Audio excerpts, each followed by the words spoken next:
Hi hello, ഇന്ന് കുറച്ച് പയർ കിട്ടിയിട്ടുണ്ട്. അപ്പോൾ നമുക്കിന്ന് പയർ മെഴുക്ക് പുരട്ടി റെസിപ്പി ആയാലോ? ആദ്യം തന്നെ ഞാൻ പയർ നല്ലപോലെ വെള്ളത്തിൽ കഴുകി ക്ലീൻ ചെയ്ത് എടുത്തിട്ടുണ്ട്.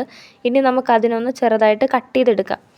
അപ്പോൾ ഞാൻ പയറെല്ലാം ചെറിയ രീതിയിൽ കട്ട് ചെയ്ത് എടുത്തിട്ടുണ്ട്. ഇനി അടുത്ത സവോളയാണ് കട്ട് ചെയ്യാൻ പോകുന്നത്. അപ്പോൾ ആദ്യം തന്നെ ഞാൻ കഴുകി ക്ലീൻ ചെയ്ത് എടുത്തിട്ടുണ്ട്. അപ്പോൾ ഞാനൊരു ട്രാൻസിഷൻ ട്രൈ ചെയ്തായിരുന്നു, പക്ഷേ ശരിയായിട്ടില്ല. അപ്പോൾ പാനിലോട്ട് ആദ്യം തന്നെ ഞാൻ വെളിച്ചെണ്ണയാണ് എടുത്തിട്ടുള്ളത്. ഇനി അതിലോട്ട് കടുകിട്ട് പൊട്ടിച്ചെടുക്കാം. അപ്പോൾ കടുക് പൊട്ടിയുന്ന ടൈമിൽ ഞാൻ അതിലോട്ട് കുറച്ച് കറിവേപ്പിലയാണ് ആഡ് ചെയ്ത് കൊടുക്കുന്നത്. ഇനി അതിലോട്ട് ചെറുതായി അരിഞ്ഞു വെച്ചിരിക്കുന്ന പയർ ആഡ് ചെയ്ത് കൊടുക്കാം.